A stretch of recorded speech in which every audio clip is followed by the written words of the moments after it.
Hey folks, welcome back. I still got music on in the background. I'm still having a good time. And I'm going to open up a shared screen here and go to Microsoft Word. So you should be seeing Word right here. And what I wanted to do with you here is kind of show you that whole working from scratch idea, right? And so let's give this a shot, right? Let's open this up, make this a little bigger for you. And for view, I'm going to go with zoom. Let's make it 200% so that you can see it bigger, okay? And so let's do that with a let's call it a couch to 5K, right? I use this example a lot when I set up kind of the sample courses inside the challenge connection. So let's say I want to get people from the couch to 5K. So we want to know, like, what is the pain point, right? So what's the pain point? And then what is the end goal? Okay, so kind of implied in the title here, but when you're thinking about making a challenge, you want to make sure that you kind of incorporate things. So the pain points, right? So pain points are, so we say, what are the pain points? Well, let's make some bullets here. We would say, maybe someone's heavy, maybe they are out of shape, right?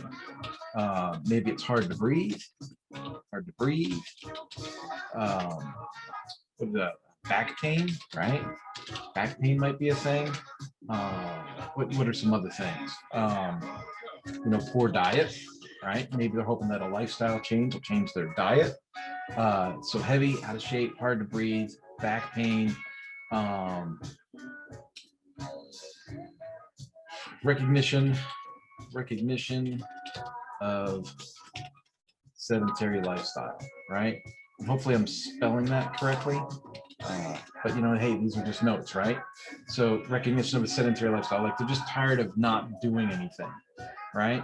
And then one that you hear a lot when it comes to fitness things is wanting to keep up with the kids.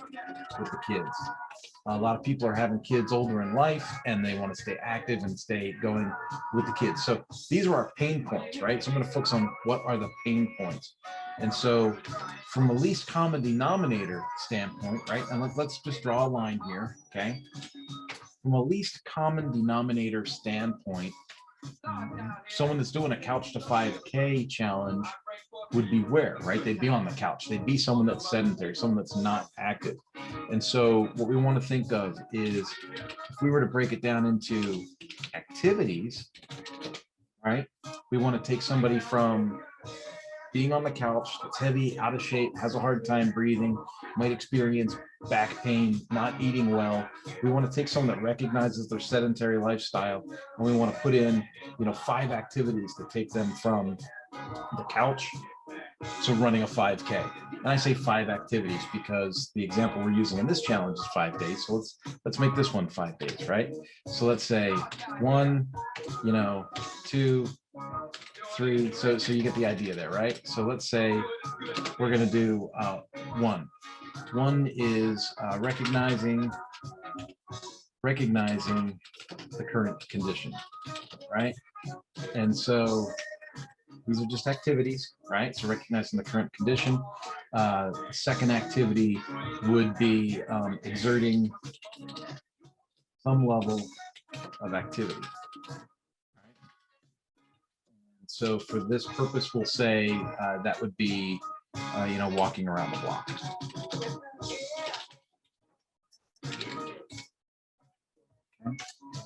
For 3, we're going to go to the next level, right? If we're going to start thinking about what it's like to go from walking around the block to like running a 5K, we want to make sure that we, insert some knowledge of diet and flexibility. Okay, so we want to introduce eating healthy and kind of like stretching before exercise, right? So like walking around the block is one thing. It just shows that they're going to take initiative and do something. But by the 3rd activity, we want to give them a rest in case they pulled any muscles or did anything weird. But we also want to give them the knowledge of diet and how important it is to stretch before the workout. The next thing we want to do is increase the length of walking and inject some increased urgency,